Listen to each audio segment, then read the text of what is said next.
right, and record. That wasn't recording. No, I'm starting now. I'm the 1, 2, 1, 2. God damn it, this is gonna be good. All right, welcome to the Feedback Podcast, everybody. This is episode 266 or 7. I don't know no more. Pick up sticks 266. And as always, make sure you follow the Feedback on social media. Feedback BAQ, of course, because that's my name. If you don't know me, you don't get the joke, but now you do. And check out our YouTube channel. All the episodes are there. Hip Hop Bingo is coming back as Record Play on September 21st at a venue that I'm not going to disclose yet because I got to drip that information. You know what I mean? So just mark your calendar for Wednesday. God, shut up. Wednesday, September 21st. Just mark your calendars, all right? You'll find out. It's going to be dope. I'll announce the comedian. I'll announce the theme. And it'll be a good time. It'll be a good time. So Record Play, not Hip Hop Bingo no more, all right? Shameless plug. All right. It's my show. I can plug it all on. It's full. So I would change it up. I've been talking to a lot of comedians lately, and I wanted to switch it up a little bit. You know, I have that one episode with Anya Cologne. We talk about relationships and stuff, but I've been wanting to talk to this guy for a long time. I got Jordan Rodgers, a.k.a. Buck Rodgers. Don't be throwing my government out there, bruh. Really? They don't know that? Shh. Nah, they don't even know how to spell my last name. Really? They forget the D because they don't buck with me. Ah, see, you gave it up. I got Buck Rodgers, DJ Buck Rodgers. How you been, man? Working on hardly working. Yourself? Trying to. Hey, that's all we can do, right? Exactly. The man with the master fingers. Or phalanges, as I call it. Phalanges. Ah. Phalanges. Phalanges. C'est des phalanges. Un poquito français. That's Spanish and French. Un poquito français. This is what I just said. Un poquito français. I've never heard that combination before. That's good. Yeah. I'm telling you, man, you should try it. Nah. Why not? I mean, I'm trying to get Buck to get on stage and tell some jokes. I talk a lot of shit, but yes, I don't know you about do. telling jokes. And talk shit to the audience. Oh, I do all day. Then get on stage and do it. I do. It's called twitch.tv/DJ Buck Rodgers. No. I'm talking with your words. All right, we'll see. One day. One day? I got you see my laundry list of shit to do and how scatterbrained I am. You just added another thing to the list. How long's the list? You don't want to know. That's never happening. It's never Not with that attitude. I'm pretending to, bro. That's why I wrote the list. Fuck, give me some credit. I'm trying to do reverse psychology and make you push it up to the top. That's what she said. Exactly. And she loved it.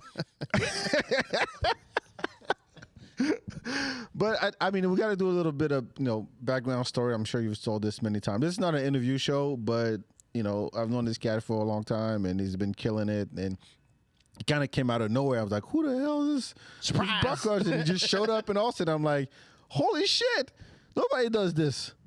So what was it? What was it for? Did you grow up in a music family, or what was it? For the most part, yes. I grew up as a drummer at first and foremost, so that's kind of where the drum machine falls into play. I've been playing the drums. I feel like this is such a stereotypical background story of every fucking DJ or musician that's out there, but I used to be in a band, or my dad had a lot of vinyls. Yeah, I started at 10, and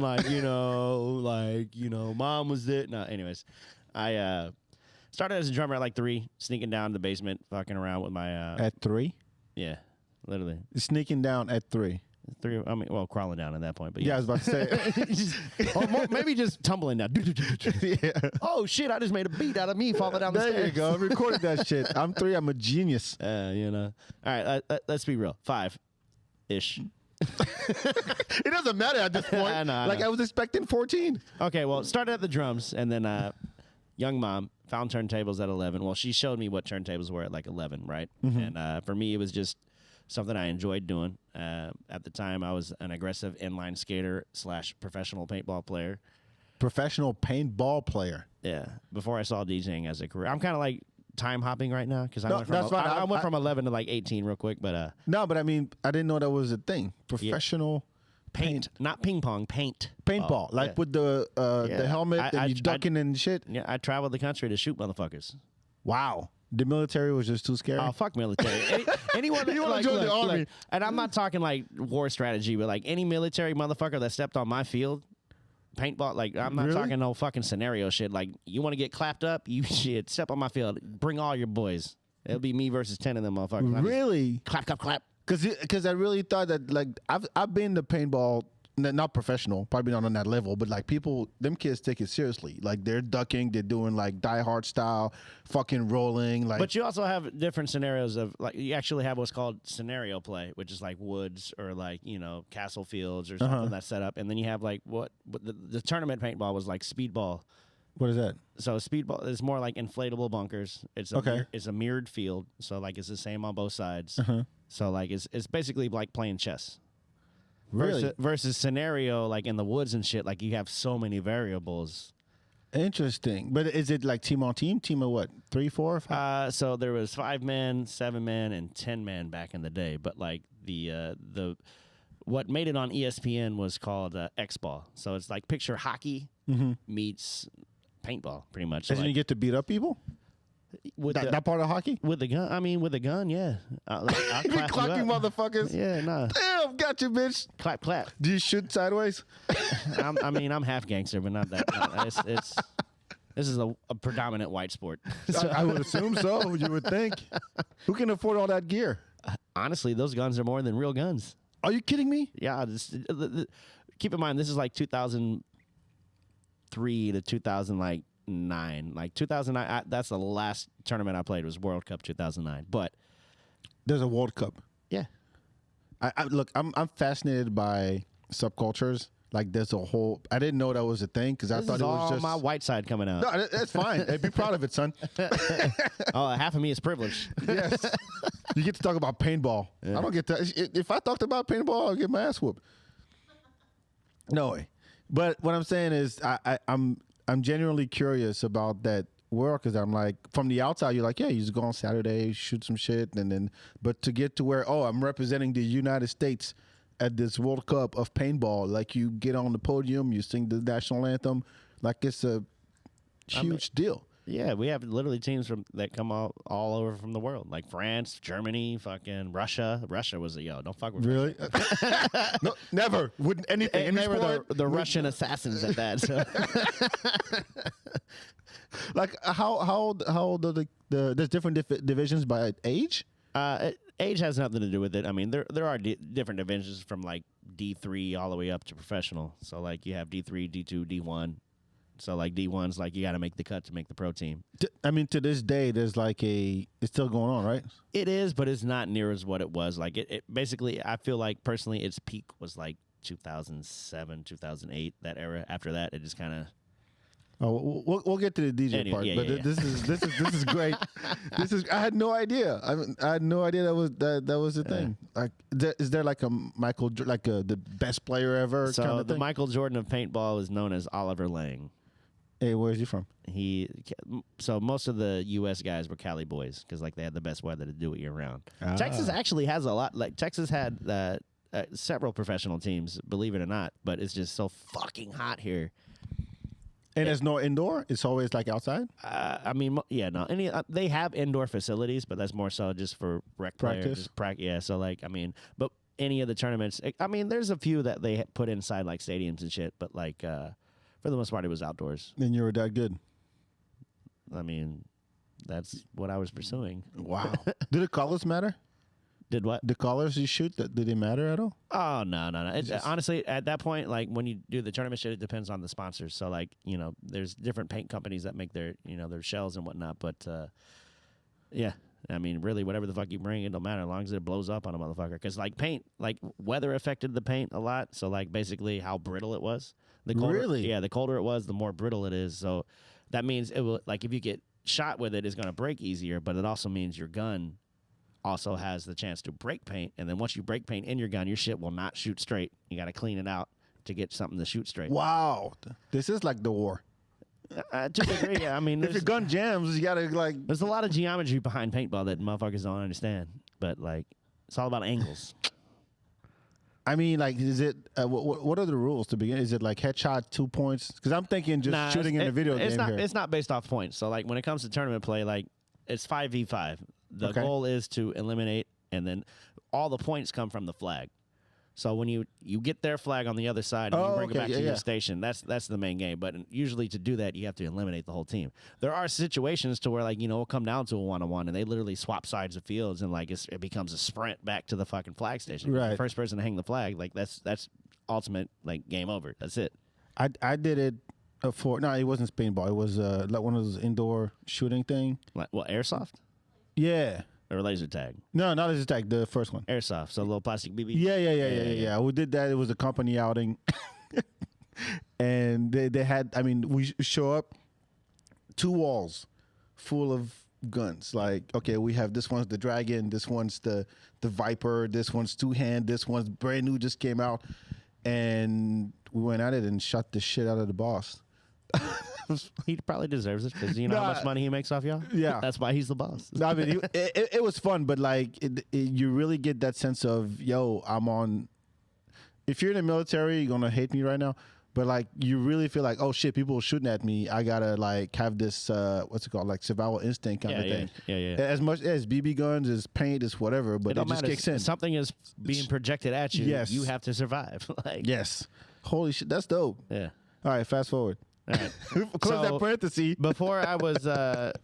Before I knew I was gonna do DJing as a profession, that's kind of like where my headset was, right? So, fast forward to I just graduated high school. I'm 19 years old, and it got to the point to where, like, all right, either become the general manager of this kitchen and like run your, because like I cooked, you know, growing up in high school and shit. So like, become the GM of this. But then at the time, my mentor, you know, he brought me out to a couple little gigs and whatnot, and I'm like, you know, what you pay me in 2 weeks, I make in 2 days at 19. So I'm like, here's my apron. Peace out. I'm gonna try this shit, and that's when I just hung it up and just did DJing full time for 120%. And here we are. What, that was fucking 15 years later. 15? Probably. Yeah. I mean, professionally, like. Did you start in the clubs? I wouldn't call it a club. It was more like, so Broad Ripple, Indiana is like a little college town, you know, like. Right, but like, you know, Thursday, Wednesday, like the weekly residency. It was the weekend, like the college kids. Yeah, I mean, I had one of my longest residencies that I had back in Indiana was at a place called Fox and Hound. It's literally just a little tavern, fucking bar and grill. Mm-hmm. They had 36 taps, and I did a Tuesday night called Tipsy Tuesday because every Tuesday, all their taps were $2, no matter what. Great idea. So $2 taps, Tipsy Tuesdays, and that's kind of really what popped my cherry when it comes to just, you know, playing for the public and shit of that nature. And then with my mentor being top speed, he used to host like Scribble Jam back in the day. You remember Scribble Jam? Yeah. Of course. So like he was like one of the host DJs of that shit. So like I was taught proper when it comes up to like the B-boy era and turntablism. Oh, and you know like your that. shit. Yeah. So like from there, I kind of like, you know, put myself out there, and then some of the homies within the circle, he's like, yo, I think you'd be a good fit for Red Bull 3 style. And that was my first battle ever. Well, were you at the time, I mean, going from DJing at the college town, right, to now you learning technique, you're doing tricks and shit already? No. So like flashback to like 11, 12, 13, like I was still taught turntablism and shit. I found, like, I started at UK Hard House. My first record I ever fucking bought in 2001, Platypus, Art of Trance. So, like, as a DJ with turntables, that was the very first fucking record I ever bought. Mm-hmm. Fast forward, because I had a young mom, wasn't sheltered from shit. So, house music was kind of like where I grew up. From there, I found that, you know, hip-hop and all that shit was in there, especially once I hit high school. Mm-hmm. Kids are like, oh, you're a DJ, right? Yes. Like, yeah. I'm Play like, Brass Monkey. you don't listen to the shit that I play. I promise you. But then I found out on my dad's side of the family, I had an uncle that worked with Def Jam. So he put me in the record pool. So every time I come home I was from just going to say that like it's nothing. So every time I come home from school, there's like, you know, promo releases and like fucking a box of records on my shit. I had Jeezy Thug Motivation 101 before that nigga dropped that album. I chopped and screwed that in Indiana. Keep in mind. Can you hear the flex? Can you hear the flex? It's very subtle, Doubles but it's at huge. That. Doubles at that. Really? Yeah, seriously. God damn. I know I'm kind of like scatterbrained, but that's just how my fucking brain works. No, hey, that's fine. Just keep up. He's just gonna be dropping some crazy shit like he just drank milk. That's all. Hey, you know. Go ahead. That's what the rewind button's for. Follow, take notes. It's gonna take a couple listens on this episode. I'm telling y'all right now, it's gonna miss some This gems. is unscripted. I was just downstairs drinking a beer. He's like, hey, you want to do a podcast? I'm like, fuck it. Yeah. So here we are. Anyways, back to the thug motivation, right? Uh-huh. Chopped and screwed that shit because, like, what's crazy is now that I live in Texas, we had, in Indiana, we had DJ Black. Y'all had DJ Screw down here, but, like, DJ Black in Indiana, you called it screwed up music. He called it dragged up music. And, like, DJ Black, meaning, like, 3 6 Mafia, they're DJ for those who don't know. Mm-hmm. But, so Chopped and Screwed was, like, shit that was trending, and I just did this shit as a joke, and apparently it went viral before viral was viral in my high school. I had little burnt CDs of fucking. Most of it was in like Cool Edit Pro and shit. Like, Cool Edit Pro. Yes. Yeah, and my bootleg ass version of fucking Fruity Loops from Kazaa that you get. I got an EXE file from Kazaa. Oh shit, the Kazaa. We ain't talking Kazaa. Oh fuck. Cool Edit Pro. I haven't heard that name in 20 years. It's like that or like Sony Acid. Or yeah. Yeah, I'm telling you, son. I do this shit for real when I had Labor Maker CD. What do you got? Shit.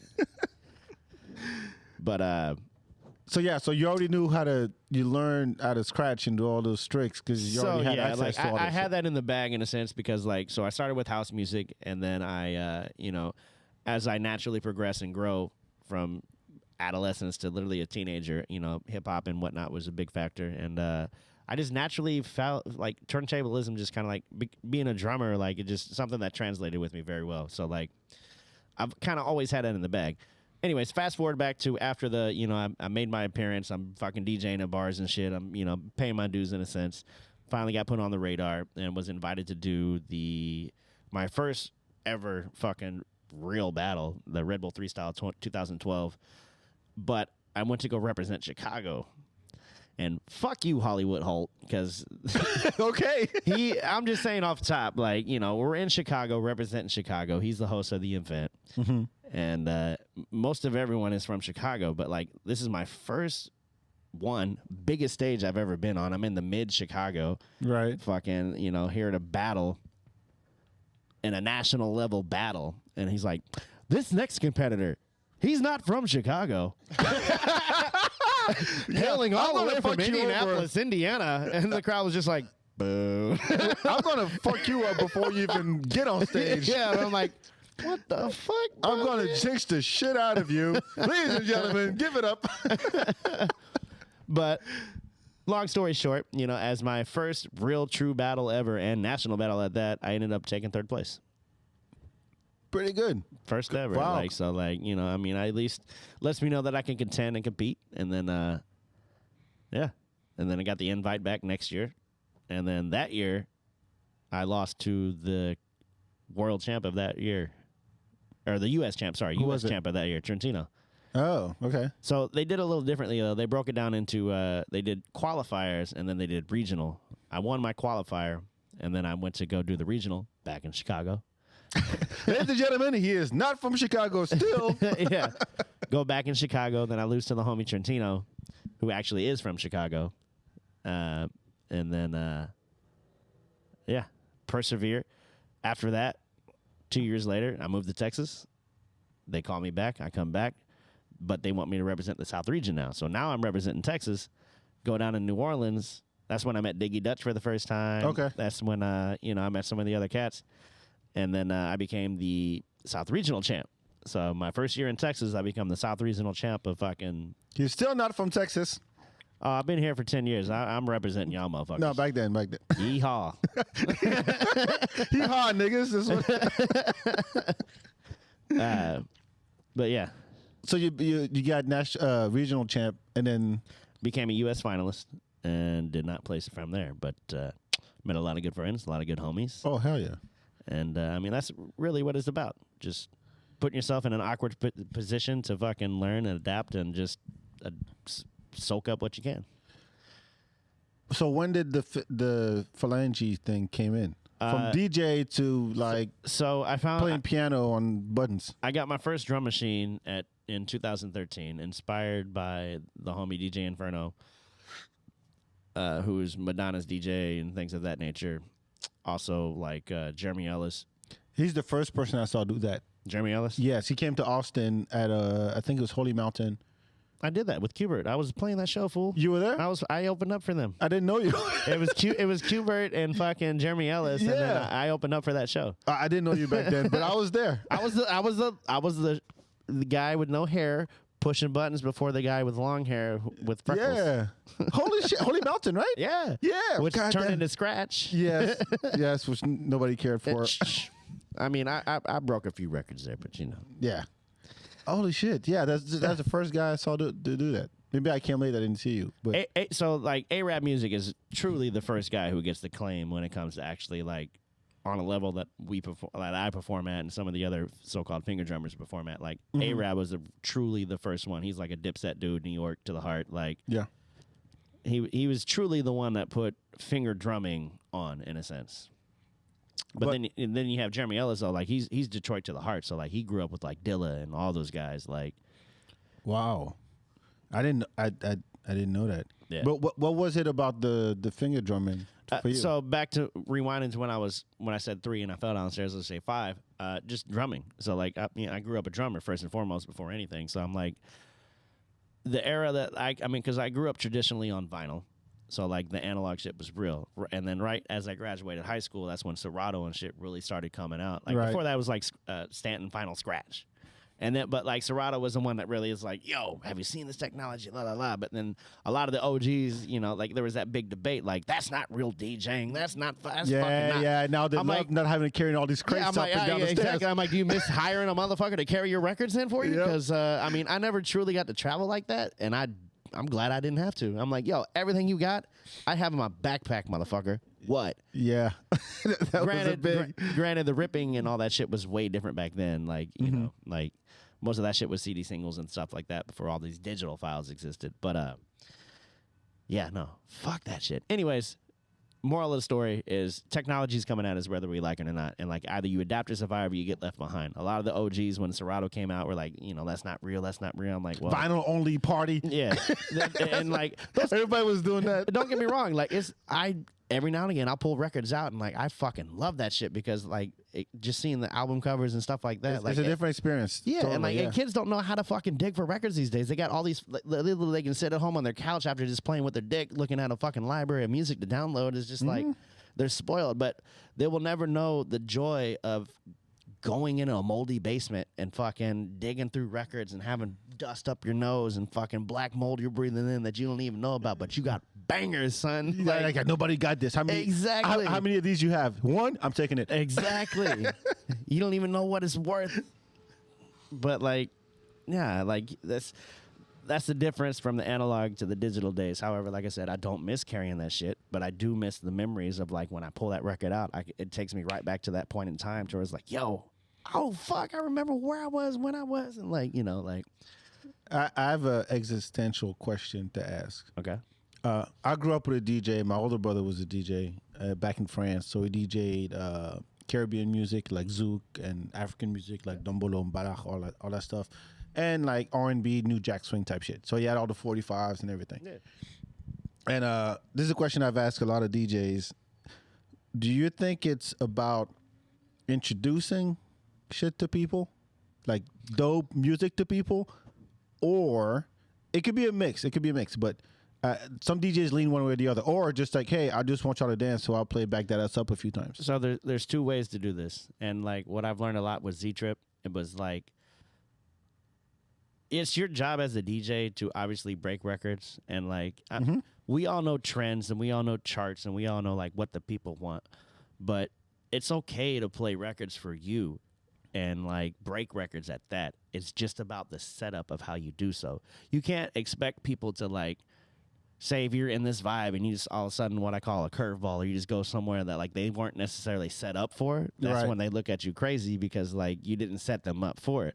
But if you like, you know, use the mic or kind of have maybe a little skit or something that kind of sets up the record, and it also depends on the show. Like, you know, clubs and shit, motherfuckers are just there to dance and fucking listen to what they know. Because like even if you give them words they know and it's not the vibe that they know, they'll still look at you sideways like, bro, play the fucking original. What are you doing? Like, I'm here to fuck this bitch and she don't know this version. Like, come on, I'm popping bottles. I'm doing this. I'm like, you know, like, it's timing in a place, but it's also about the setup of how you get there and go.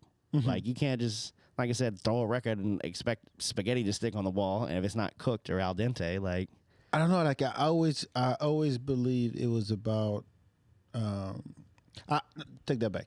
I lean more towards the hey, I'm about to introduce y'all to some shit y'all don't know about yet. Exactly, it's a setup though. Like Right. you didn't just be like, here we go on a whole nother ship. Like we're going this direction now. Fuck west, we're going east. I'm taking you on a journey. Come with me. Be like dude, I just closed my tab. I mean, I was vibing until you done did this. I'm leaving now. You know, I had a problem with the when DJs only played just 5 seconds of a song. The quick, like I said, timing in a place too. Like I know, but you got to understand people's attention spans these days. No. This is not these days. These days, I'm talking about like you're playing the intro to Mobb Deep Burn, right? So you hear that little piano thing, and then everybody getting hype, and all of a sudden you switch to a Dilla joint, and you're like, no, wait, hold on. As dope as it is, you were there. Unless they're doing some clever wordplay or something, or flash. No, it's like a teaser. Every time it's like, dude, stop teasing me. Stop teasing me. Have you seen? I'm not even gonna go. No, go ahead. Nope. What? Nope. You can't say nope. Sorry, I didn't mean to get. What is it? I gotta pee. Oh, is that what it is? I mean, I do. I thought you were about to drop some. I know I was, but then like my bladder's like, yo, bro. All right, I'll pause. Go. Go. It's fine. But talk all the shit behind my back. I'll be back. Yeah, I will. I'm. Pull your pants up. No, but I mean, if you guys don't know, I mean, I've been doing this podcast thing for 9 years now, and I've had a lot of DJs on this podcast. People like DJ Mel, who's one of my favorites out of Austin. He was Obama's DJ. He had a residency at Nasty's on Mondays. That was dope. He does Rock the Casbah, which is like all 80s night. I think there's one coming up soon. But yeah, like Chicken George, Chorizo Funk, Orion from Peligrosa, most of the Peligrosa DJs. So well, I've always had a lot of respect for DJs because one, they're the whole reason why I was going out so much, when I came to Austin, because I was like, I love music. Live music, not so much, unless it's music that I like. So I would go downtown and check out the DJs because the DJs are supposed to know music. They're supposed to entertain. They're supposed to get people to dance. And I would go down there and I would, dance my ass off. You know what I mean? So, but I was always like, oh, I got to know the DJ. I want to know what is. I kept coming back. So I was like, okay, now I know a DJ Protege set, or I know a DJ Mel joint, or Chicken George. Like, what kind of, how would it different? That was always my thing. I was like, because do you think there's more DJs or more comics? It depends on the DJ. Well, just DJ. I'm not talking about top quality DJ. I'm just talking as a pool of DJs. There's a lot of comedic DJs out there that don't know what the fuck they're doing. That's a funny ass DJs. I mean, yeah, there's some suspect ass DJs out here, or DJs, but yeah, but I mean, you get in the. I get the appeal though. Like you're in the early 20s. You're like, yo, I want to be in the booth. Ego has a lot to do with that too, though. Huh? When you're young, ego has a lot to do with it. Oh like, man, I've seen some. I know. I remember being young. I was arrogant. Like I had those moments where I'd actually call people out. Like, man, you sound like shoes in a fucking dryer. Nah. But then we become best friends. like from the booth? Not well. This is the internet's the keyboard warriors. But no, I'm saying like you're live. You're DJing. You're basically you're the biggest dick in the room because all the girls want to talk to you. Everybody want to be in the VIP. Ain't no one want to talk to me. I'm an introvert as a motherfucker. Yeah, I know you are. But I'm saying like the appeal of it all is like, yeah, I'm the shit. Like everybody came here. The limelight exactly. aspect. Yeah. I'm here because people want to hear music. I provide the music, so yeah. But I'm it also the boss. depends on how you got that job. Because if people don't know you for your music, but Daddy owns the spot, and they ain't there for you, motherfucker. They there because Daddy owns the spot. Yes, and they have a hookup at the bar. Exactly. So it takes a while to get to the point where you go to a place because of who's on stage. Well, I mean, honestly, it comes down to putting music out these days. DJ, like, in the underground scene, you know, you could be a DJ's favorite DJ, but the mainstream aspect for a DJ, these DJs are producers. They're putting their music out, and then they, you know, some actually DJ, some are pre-produced, recorded shit, you know, and for that aspect, it's part of the, you know, it's the show at that point, but... Is it the natural progression? DJ is a very... what's the word I'm looking for? Oh, overused term. I don't know. Everyone's a fucking DJ the days. But Everybody's a fucking comic these days. Well, no, a lot of motherfuckers think they're funny, but a lot of people think they can DJ. They can just exactly, go play and stop. Yeah. Oh my God, I'm a DJ now. And I can just grab a mic and be like, "Ficky." Oh my God, I'm a comic now. Do that shit on stage. Do that shit on stage. Buck, I'm serious. Ficky. I'm a DJ now. Nah, but I get the appeal, but yeah, not everybody can do it. So how do you find your shit now? Well, I was talking about it with Jacques Noor on the previous podcast. But meaning find like what music shit? Yeah. Honestly, I use more. I'm still on the blog shit and like SoundCloud and things of that nature. I like finding, for me personally, where I'm at right now. Like I love finding obscure flips and just honestly, I'm doing what the fuck I want to do nowadays. Like. Certain scenarios for, you know, depending on who books me or where I get booked, obviously, you know, I'm going to play to the crowd and play to the environment, but I'm also going to show you my sound of your relevance. And like, that's the shit that I dig for is just, you know, vibey. And the older I get, like, I still, look, I've been making a lot of drum and bass. I love my fucking sound design and shit like that. But like, the older I get, I just like more of a vibe, like just. Look, I'm with you on that. Funky, I'm with you on that. Flavorful, 100%. You know the biggest one of the biggest moments. Do you know what DJ Inverse is? Yeah. Yeah. So this is how I met Mark. It was back in the day. Chicken George had a spot on West 6, and he couldn't make it, so Inverse came in. And I'm like, this is an upscale kind of spot. Like they had like the dance floor with the lit up, with the lights and everything. Yeah. And he played nothing but B-side R&B tracks all night long.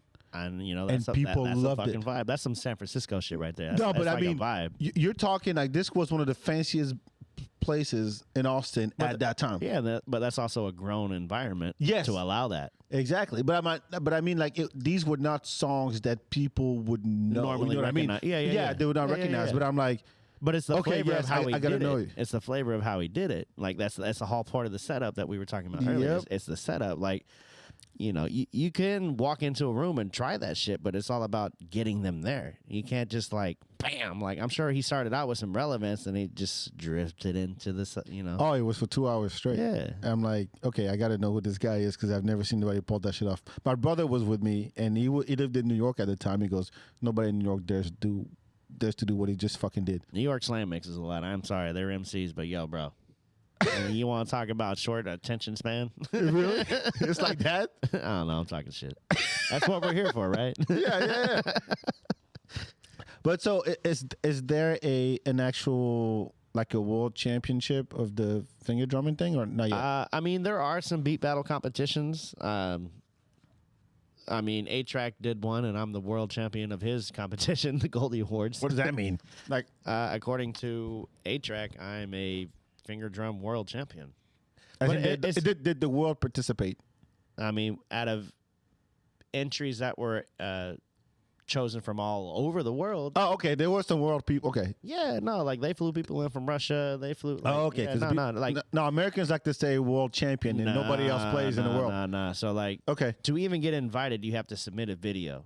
And out of all the videos submitted, I was one of the top 8 chosen of all over the world to get invited to this competition. And then I went to the competition and ended up winning that year. All right.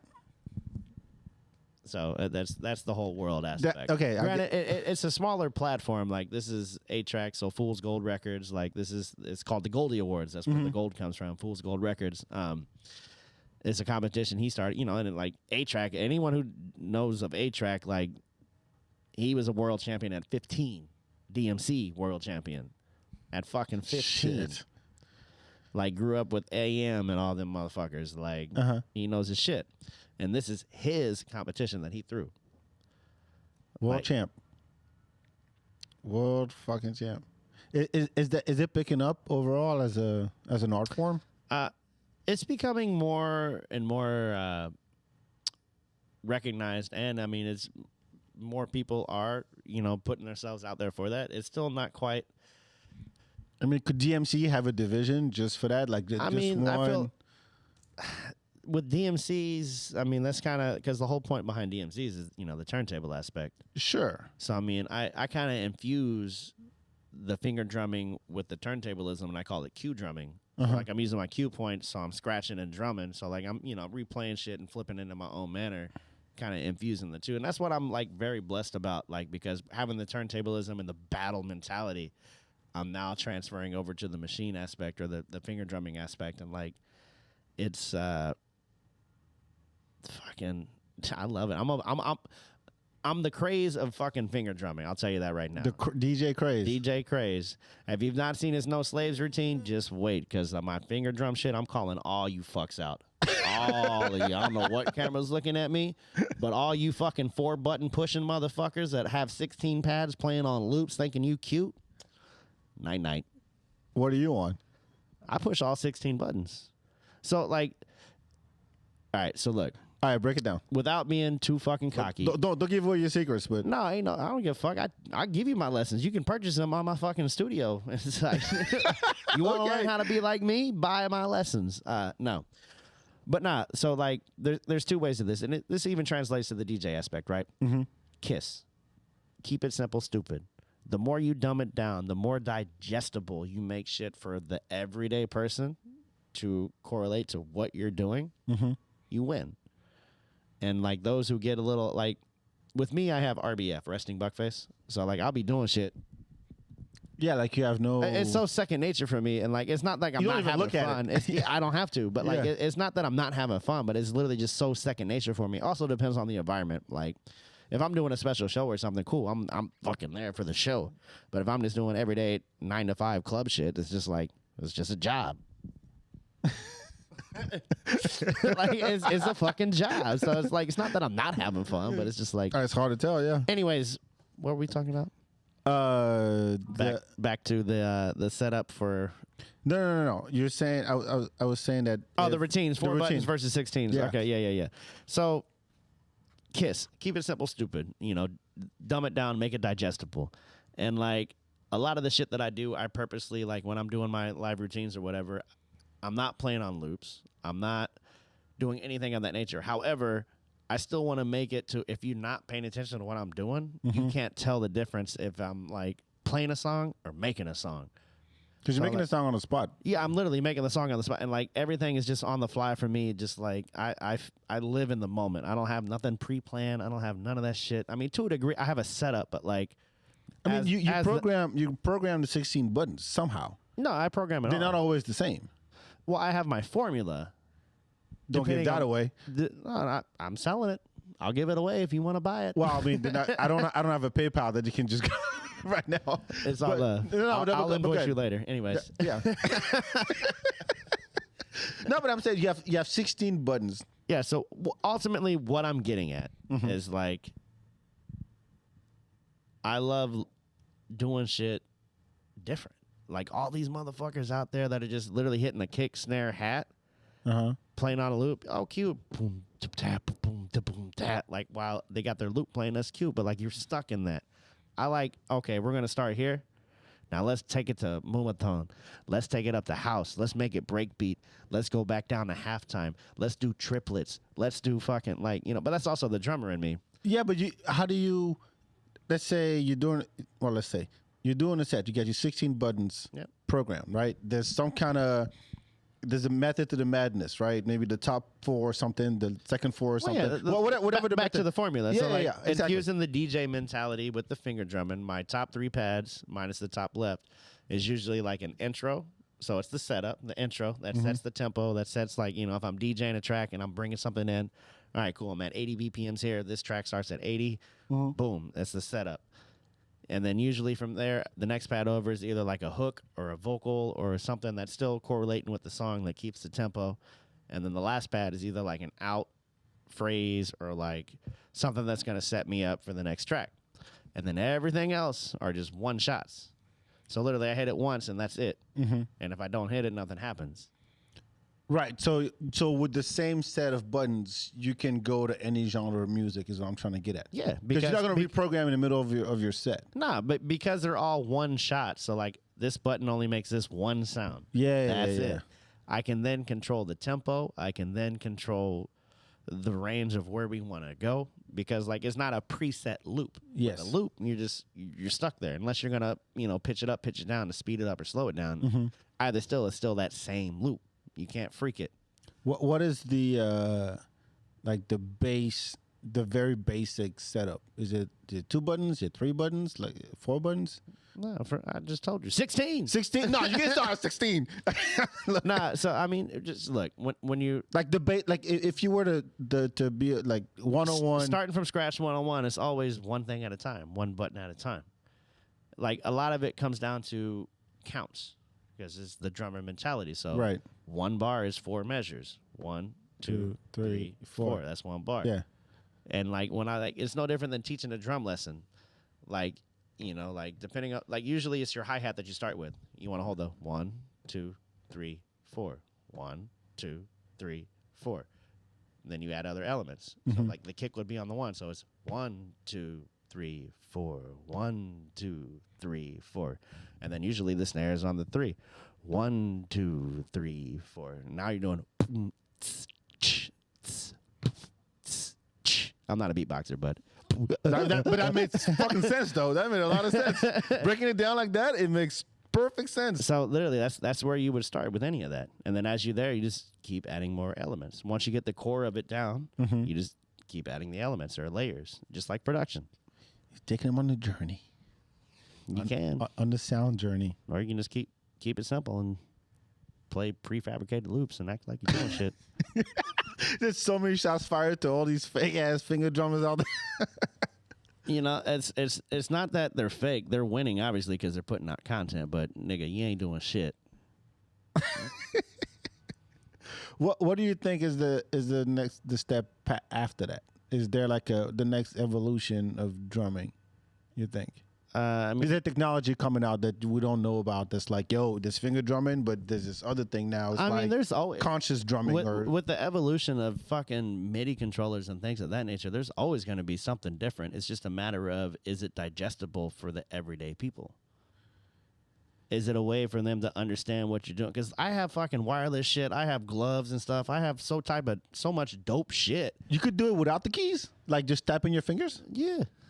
Like, there's tools and shit out there. Like, fucking, now MIDI controllers are becoming like Bluetooth controllers and like all types of other shit. And like, there's literally shit I can wave with laser beams and all types of other shit that like it makes music and like each beam is different and like the level and shit. Like, wow, the technology's out there, but like it's not digestible for people to like. If they show up to a show, be like, oh, I get what he's doing. No, they have no fuck. He just seems look like a nigga playing a laser harp. Like, but it doesn't matter. That's at the end of the day, it's like, look, there's music being put out.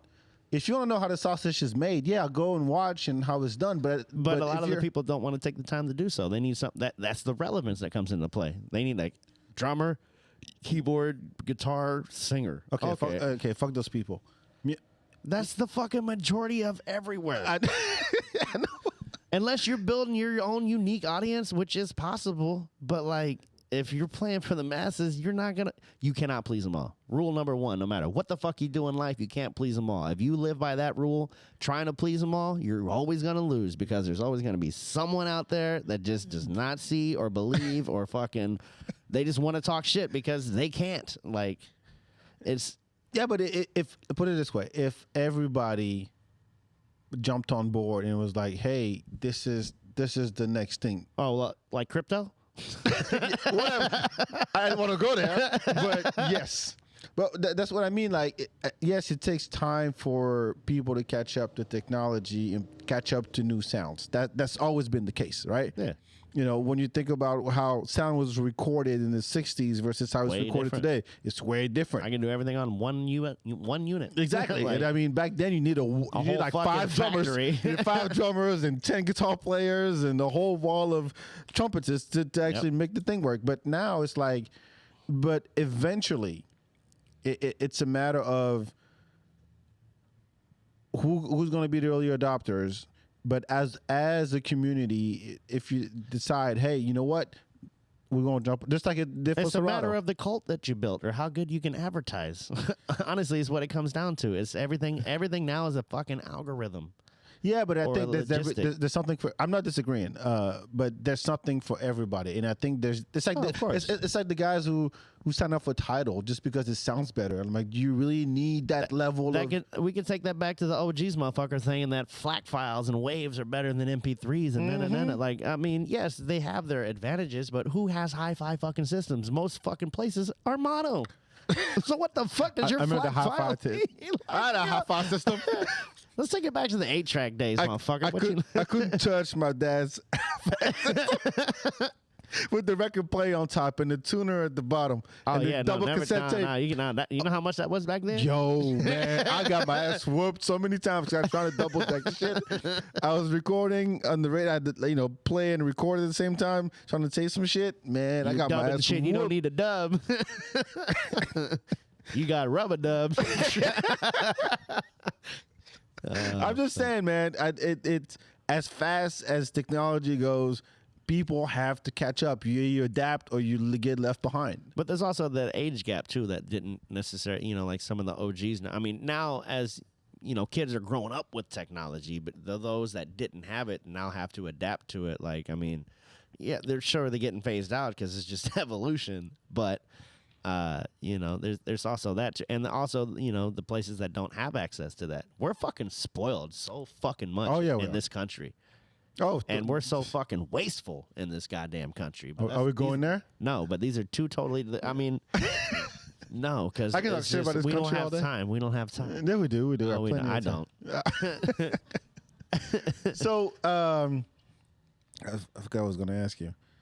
Technology evolution is kind of where we were. Yeah. But I'm like, so at this point, you still compete? Honestly, I feel I have nothing more to prove at this point. I mean, I have at least a world champion title, whatever that may mean. And, the only thing that I would want to do possibly is just the DMCs, just for the true turntablism aspect of a DJ. Like back, not that they don't have a finger thing. It's straight up DJ. No, just straight. I mean, I might fuck around and once. I don't know. Honestly, it depends on where I'm at with my headspace and the current situation. Like at this point now, I feel I have nothing to prove. All my idols that I grew up to, like I'm kinfolk with, and like we share secrets. I teach them shit when they were my inspiration to fucking even make me learn. So it's like it's humbling on that aspect, and like even the pioneers of the DJ game, like it's very fucking humbling to have pioneers of the game that literally like Jazzy Jeff, fucking Jess Blaze, all these dudes calling me a goat, and like I feel like I haven't even goated yet, but like the fact that I have just their recognition to like even solidify huge. Like it's very fucking humbling. So it knows that I'm on the right path. I'm just like on my own time frame or my own whatever the fucking word I'm looking for right now, but like I'm on my own path, but like stars are aligning. It basically is what I'm trying to say. What is there a DJ out there that you haven't like either met or played with? Nah, so like some of my biggest inspirations that I still have yet to really cross paths with, I want to do something with like DJ Shadow. My next project that I'm doing. Shadow? Yeah, like my next project that I'm doing is inspired by him. And like where I'm at now is where he was before we had all the technology condensed. Like what he was doing then, like when I was just getting out of high school, is basically where I'm at, and I didn't even know until as of recently. But like I have my shit condensed to just one table. He was doing like turntables, CDJs with DVDs, giving you the visual experience with loopers and MPC players and fucking like he's putting on the whole fucking show. To whereas now I have my shit, you know, condensed down. But little did I know he was a big inspiration behind like what I do when I just do. Like I gotta say, the video DJ, I don't like. So there's two sides to that because I used to do a little bit of it too. There's some videos that will literally stop a dance floor because they've never seen the video and they're just like, what the fuck is this? And like, yeah. But it's also taken away from like being there. Those two things were exactly the problems. And I went down to San Antonio, and there was a club in a shopping center next to a Starbucks. It's also San Antonio. It is San Antonio. But and I'm like, and I saw this dude DJing, but he had like 4 monitors in front of him, and he was mixing probably videos. Because he couldn't mix without watching the monitors. There's a lot of Serato faced DJs out there that don't use their ear holes. And Yeah, that's but why I mean, you have ears. it didn't matter to him. It was like, I'm gonna go from Big Pimpin', to Miss Jackson and look at the video. But so what I was saying, but when you were gone, is that I was going out all the time because I genuinely enjoy dancing, and I have a lot of respect for DJs, and I know I'm a nerd, and I always tell the DJs, I'm like, look, you're not playing for me. I get it. Like, if you try to drop, because I know some DJs that would show up and be like, oh shit, back is here. I gotta play Lost Boys, or I gotta play some. Yeah, no, you don't. No, you don't. Yeah, I know. No, but you like, don't. that's just but they know you. Yeah. So like I respect that, and I appreciate it's just all the of tip y'all. of the hat type of shit. Yeah, Like, Like I gotta get on my dancehall tip, and I can't play Sister Nancy because it's tired of this song. No. No. We're not doing it. You no, don't love me. And I know now. No, I don't. But it was always, there wouldn't be a party, without a DJ. And I had a lot of, and I've gotten to meet a lot of DJs over the years, that either from Austin or came through Austin. I forgot where I was going with that. DJs going out dancing, your genuine love for it. Yes. Fuck, I missed it. Brain fart. It'll come back. But yes. My point is that there's such a I don't know if it's I wouldn't call it pressure, but like there's a misunderstanding when it comes to, hey, I'm just showing someplace, right? And it happens to be music. And there's no interest in, okay, who's the guy behind the booth? How is he doing that? You know what I mean? And because there's so many of us these days. Who can keep up? There's so many new fucking DJs in Austin. I'm like, where the fuck did these? I don't even know. I don't even know these guys. Exactly. But I also don't leave the house, so it's. Oh, I was gonna ask you. Did you see the thing, the Wiz Khalifa thing? I did, and I'm actually very good friends with his DJ, who's actually a real DJ that I met in the Red Bull 3 Style 2015. That wasn't the guy that was there, though. No. Oh, that was just some random dude. No. Brandon wasn't, or Bonix wasn't with him that night. Like, Wiz was just, in his fields, and it happens. I'm not defending him. Like, you should never treat people like that, period. Honestly, yeah, I don't give DJ a fuck or no where you DJ, at. Like, yeah. Put your ego aside, motherfucker. Like, he's at work. You're getting paid to be there. That's one thing, but like, bruh, like, don't disrespect. That was unnecessary. And I mean, he has a real DJ on his team, so he knows what a real DJ is. But like, it's also, you got to think, as a performer aspect, we all have days. Like, there's two sides to this coin. Like, there's times where even though we have to be in the public eye, we might not want to be there. We're in a mental place that we're not fucking, like, we're in our own dark little world that kind of portrayed, that energy came out, and like he was just the victim of that fucking, like. DJs are people, folks.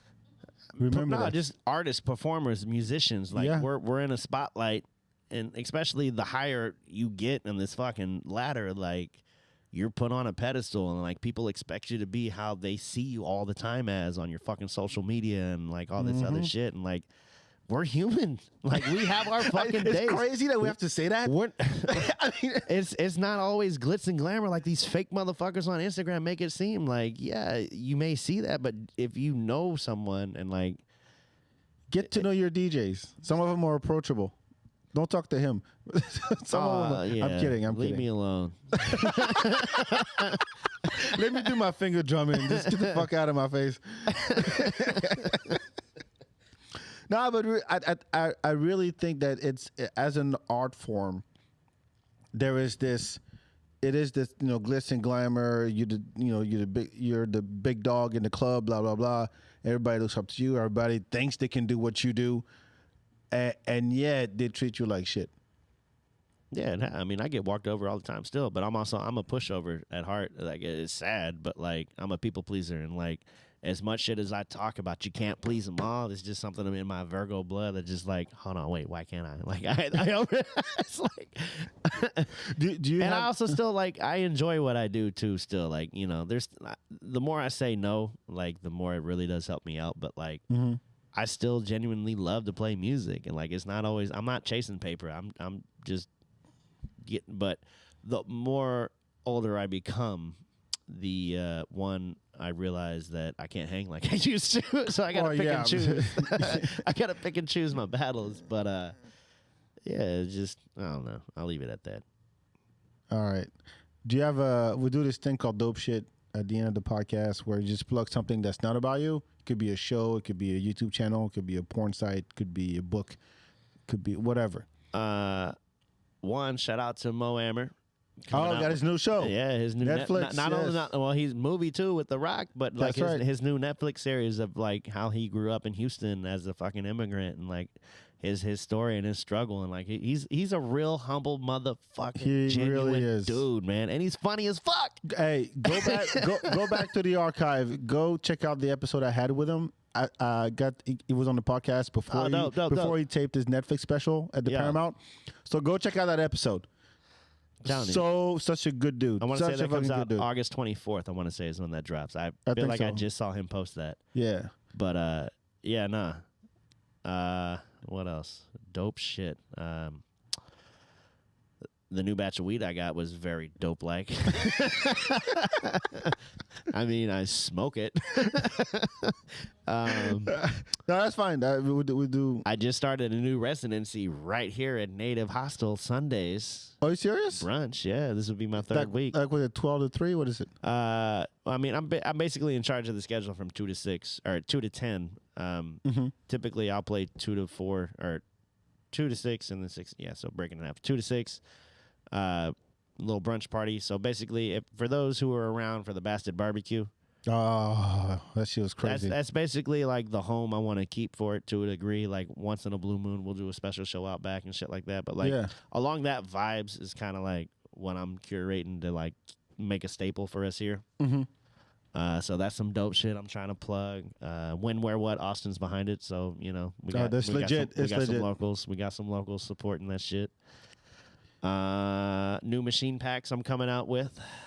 So what is that? So machine packs. So the machine packs, meaning the actual drum machine I use is known as a Native Instruments machine or machina for the Germans out there. I'm basically selling my own my personal kits and kits that I curate for the public to use, plug and play. So basically, you can buy my kit, put it in your shit, and play instantly.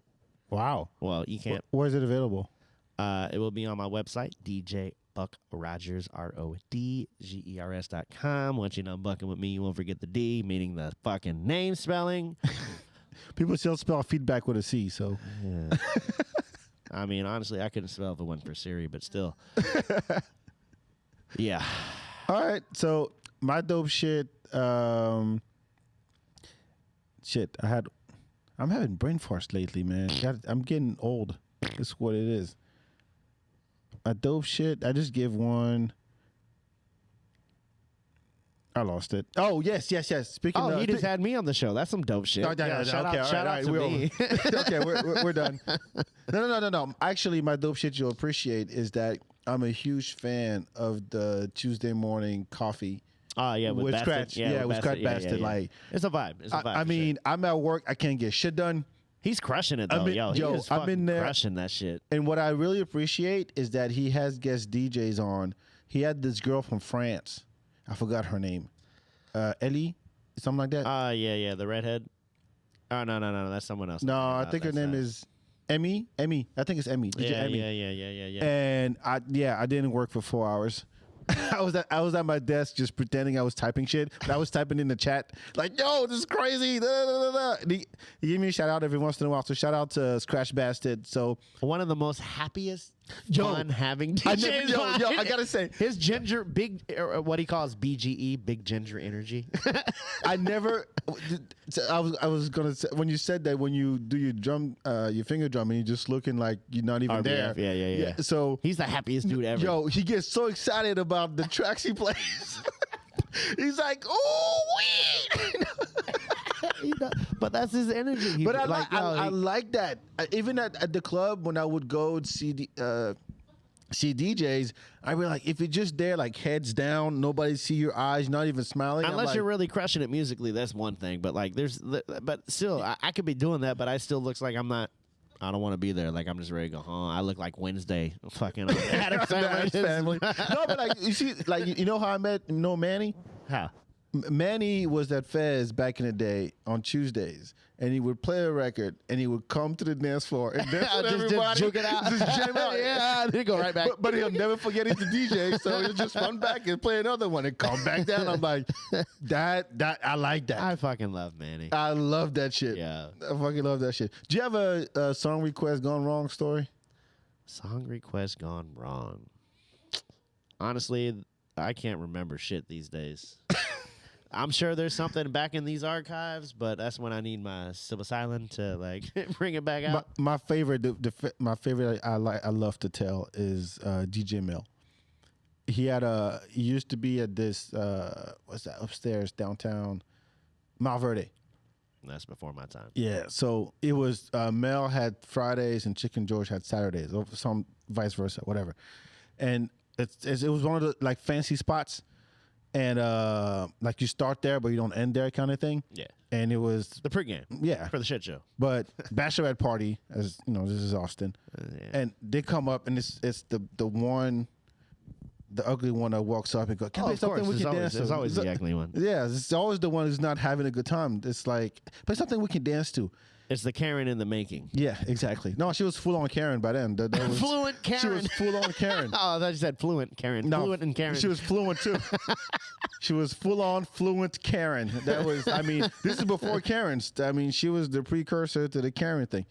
And every bachelorette party has one. Anyway, I shit you not. Mel was vibing and people were dancing. And there was like maybe like 15 people on the dance floor. And he did the best move I've ever seen a DJ do, because he was on an R&B tip, and he stopped, and he played Master of Puppets, Metallica, and stepped back, stepped away, curveball, stepped away, and he's like, "I'm just gonna duck right now."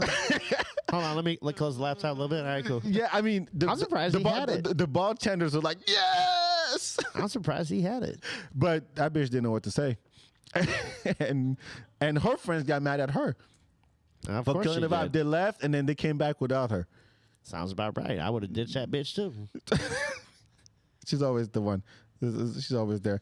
Anyway, follow DJ Buck Rodgers with a D on Instagram. That's everything. DJ BUCK RODGERS at everything. If it's not that name, it's not me. Is there a video of the Red Bull thing? There's lots of videos. I'm sure there are, but that one's in the cloud. Like, which one? Oh, with Hollywood. Not with the introduction of Hollywood Holt. Okay, that's just something I had to live. Like, nah, I remember that shit. It stays in the brain. There's nothing out there for that. Yeah, no, that was. All right. Well, follow the feedback. BAK, of course. Follow Record Play. It's Hip Hop Bingo, and I'm changing the name to Record Play. And the next one is on Wednesday, September 21st.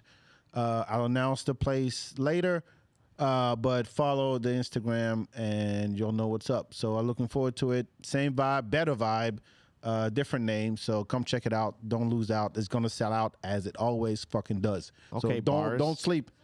Don't sleep. All right, Buck, thank you so much for coming through. Thank you for Appreciate it. We'll talk to you next time. Ciao, ciao. Peace.